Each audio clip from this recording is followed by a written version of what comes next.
வணக்கம். உத்திராட்சம் போட்டவர்களெல்லாம் நல்லவர்களும் அல்ல, உத்திராட்சம் போடாதவர்களெல்லாம் கெட்டவர்களும் இல்லை. அது தோற்ற பொழிவுக்காக ஒரு காட்டக்கூடிய நிலையிலே சில பேர் இருக்கிறார்கள்.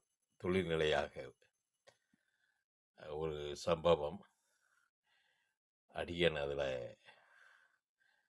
அதை கடந்து இருக்கிறேன்.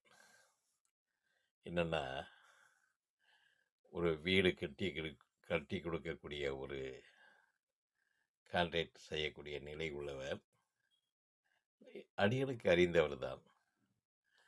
அவரிடம் வீடு கட்டுவதற்காக ஒப்பந்தம் செய்து கொள்கிறோம். அவரும் அந்த ஒப்பந்தத்தில் கையெழுத்து இட்டு விடுகிறார். சுதரடிக்கு 2000 மணிக்கு. சரி, நம்பிக்கை, முழுமையான நம்பிக்கை தான் வாழ்க்கை.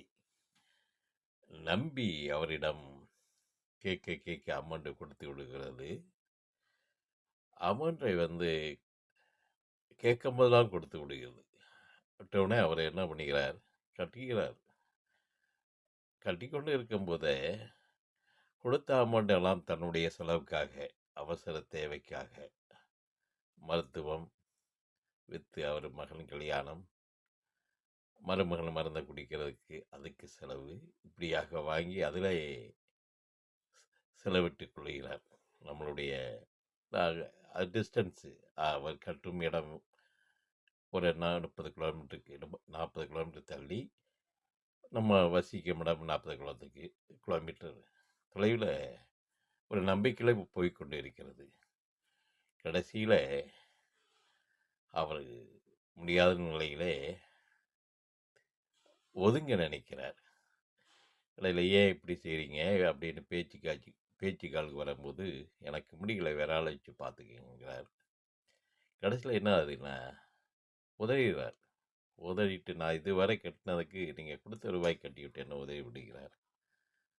ரொம்ப முடிவாக வருத்தப்படுகிறது. வருத்தத்தோடு அவரை வெளியனுப்புகிறது. இதுதான் நடக்கிறது. அது பெரிய துரோகம். இப்படியும் செய்து கொண்டு இருக்கிற உத்திராட்சம் போட்டவர்கள் இருக்கிறார்கள். தோற்றத்திலே ஒரு பொலிவை காட்டி, உள்ளத்திலே கொளுற நிலையாக வாழ்ந்து கொண்டு பிறருடைய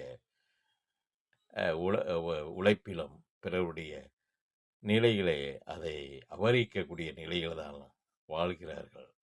அவர்களும் வாழ்ந்து கொண்டுதான் இருக்கிறார்கள்.